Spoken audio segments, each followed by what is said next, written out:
Saludos, muy buenas tardes y bienvenidos. Tenemos hoy viernes muchísimos temas y muchísima información que contarles. Vamos a charlar ahora con dos malagueños que han lanzado una novela en formato cómic a través de internet y pueden leerla de manera gratuita a través de una página web que es esta, www.rabiadelsur.com. Vamos a charlar con sus creadores y ahí están viendo unos fragmentos de este cómic, que yo creo que la noticia que hemos dado al principio de la Guardia Civil buscando un caimán bien podría reflejarse en un cómic de esto. Muy buenas tardes a Francisco Javier Villalba, que es escritor de esta historia y promotor también de la web. Muy buenas tardes, y bienvenido. Encantado. Le acompaña Marco Antonio Cañada, que es el dibujante de este thriller, Rabia del Sur, les recuerdo que se llama. Buenas tardes, Nuria. También.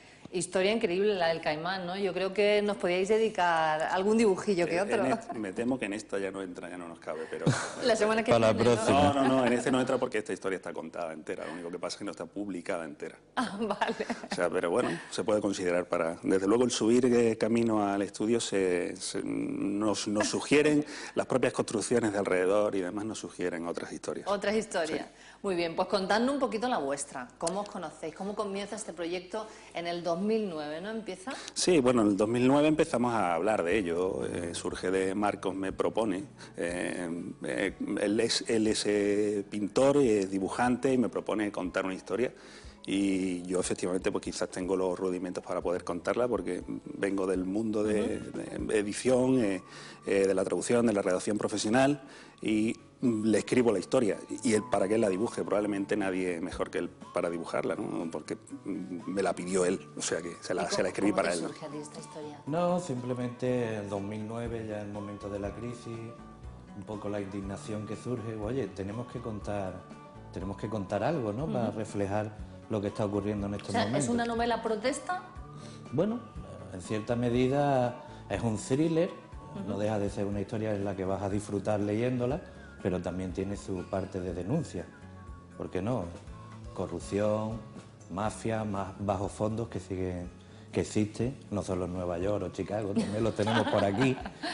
Y bueno, de ahí surge un poco la idea y él empieza a plasmar, porque él es especialista en lo que es la historia y, bueno, y yo con mi parte, que es el dibujo. Bueno, me decíais antes de comenzar la entrevista, dice, no teníamos ni idea de que esto iba a tener este éxito, ¿no? Que ha sido un bombazo. Bueno, yo no sé si ha sido un bombazo, lo que sí puedo decir efectivamente que nos sorprendió encontrarnos el lunes o el martes, no recuerdo, en el sur, después un montón de visitas, no hemos hecho ninguna promoción realmente, lo hemos ido haciendo durante mucho tiempo, los dos trabajando en silencio, en el diálogo propio nuestro, pero en silencio realmente.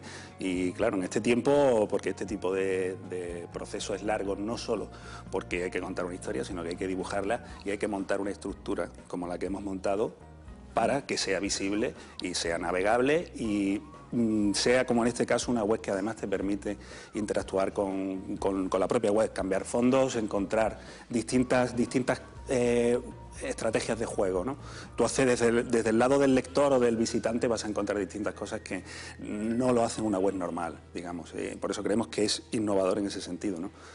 Quizá pues, probablemente la gente lo ha valorado en la medida de que es nuevo y no es el clásico formato de una historia gráfica. Contadme cómo se comienza a trabajar en una página de esa característica. ¿Primero se dibuja y luego se cuenta la historia o es al revés? El proceso es primero se guioniza, se escribe y después se va desarrollando el dibujo, que tiene cientos de bocetos y por buscar alguna analogía cinematográfica, no sé, la colocación de la cámara, ¿no?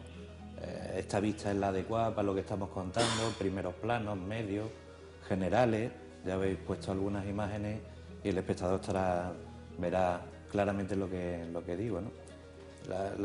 Se guioniza y después el dibujo, simplemente. Ahí estamos viendo algún fragmento del cómic, ¿no? Los personajes además son muy turbios, ¿no? ¿De dónde han salido? Muy oscuros. ¿Están basados en personajes reales o están en vuestras cabezas? No, pero ficción, pero sabemos que eso existe, ¿no? No, yo sí creo, como artífice de los personajes, aunque hemos debatido mucho, ¿no?, sobre que de alguna forma sí ejemplifican o resumen una serie de conductas humanas, los 6 personajes principales. Lamentablemente son personajes todos turbios, pero la realidad no nos lleva a otra cosa que a ver la tremenda turbidez que hay hoy por hoy. Entonces, pues la estamos expresando con 6 personajes realmente terribles, ¿no? Probablemente terribles, pero... Bueno, no. alguno tiene algo de nobleza, se irá viendo. Pero poquito. Sí, hay poca nobleza, pero sí. Bueno, ¿no tenéis experiencia en cómics? ¿Por qué elegís este formato? Yo creo Yo creo que el formato es el adecuado porque, bueno, hacer una película cuesta mucho dinero, ¿no? No se puede... La novela gráfica, para el lector, para el amante del cómic, lo sabe bien, ¿no? Te deja un punto a la imaginación, entre viñeta y viñeta, el espacio en blanco, esa elipsis, pues fomenta que tú te introduzcas un poco en la historia, ¿no? Quizás el cine, pues a lo mejor te deja más vetado esa imaginación, ¿no? Te cuenta, te relata algo y tú lo vas viendo en imágenes sucesivas y no puedes quizás procesarlo, ¿no? Y el cómic, pues nos parecía el formato adecuado. Y después el lanzamiento webcómic mucho más adecuado y mucho más innovador, ¿no? Porque ¿Se sabe de otros o es el primero a través de Internet? Hay otros formatos webcómic. Lo que pasa es que no sé si correctamente lo que hacen es copiar el formato original, que es el papel, ¿no? Porque se descargan en PDF y tú lo lees como si estuvieras leyendo una novela gráfica impresa en papel. Y nosotros en lo que creemos que hemos ido más allá es en eso, en la innovación, porque puede interactuar con la página, ¿no? Cambiar fondos, cabeceras. No sé. ¿Estáis de acuerdo conmigo que Internet es una lanzadera ahora mismo? Hombre, sí, de todo. también es tan grande a veces que es muy complicado sobresalir y a veces porque claro, te sorprende el hecho de que te siga la gente. Pero bueno, yo supongo que aquí la historia se defiende a sí misma y se irá defendiendo más, lo digo ya, porque lo sé, porque sabemos hasta dónde va.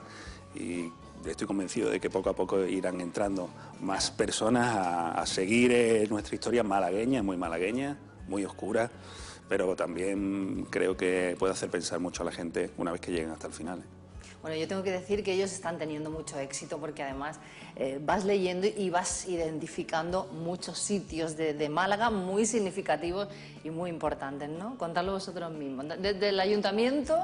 Bueno, el Parque Tecnológico quizás es el eje de la historia, aunque claro, como el personaje principal, Leonardo, es un personaje de los bajos fondos, pues se mueve por todas partes, desde la Malagueta hasta la Palmilla, en fin, hay distintas zonas que son del Puente de los Alemanes, es un punto esencial en la historia donde yo creo que está el eje de la historia y todavía no está contado, no está montado, pero creo que es un momento elemental y es un punto de la geografía o de la ciudad de Málaga esencial. Pero probablemente el Parque Tecnológico nos aporta ese otro elemento que era interesante para contar una historia que nos permite hablar de las empresas que estaban funcionando hace muy poquitos años con fondos europeos que precisamente no han servido para que esas empresas vayan adelante y ese dinero no sabemos si Europa se ha dado cuenta, o probablemente ya sí, pero que Europa se ha dado cuenta de que invertir en el Parque Tecnológico quizá no era tanta ganga. Aunque había muchos proyectos interesantes que probablemente no han llegado a buen cauce y muchos de ellos están defenestrados. Ir al Parque Tecnológico hoy da pena, pero evidentemente hay gente muy valiosa, ¿no? A nosotros nos permitía incorporar un elemento más, que era pues la presencia de una empresa que estaba generando 2 prototipos clínicos que vienen al hilo de la historia y tienen una trascendencia fundamental hasta el final. Yo les iba a preguntar si hay un poquito de amor o de erotismo, pero yo creo que no hace ni falta. No, pero sí lo hay. Sí, lo hay también. Sí hay. Tenemos una femme fatal. Muy fatal. Muy fatal. El eje no, pero ya sé quién es. El eje un poco de la historia también, ¿no? El comienzo de la primera página, todo el que entre verá que el comienzo es duro porque esta femme fatal acaba asesinada, ¿no? Así que hay amor, hay odio, hay venganza, todo es prácticamente una tragedia griega actualizada, ¿no? Muy bien. ¿Qué es lo más complicado?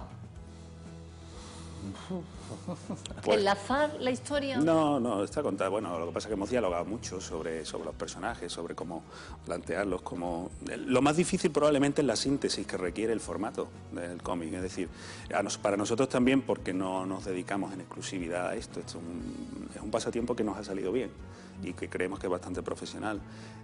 Muy profesional. Yo pienso que sí. Entonces, lo que pasa es que no teníamos muchísimo tiempo. Entonces, no podíamos hacer un largo o no podíamos escribir un novelón para contarlo.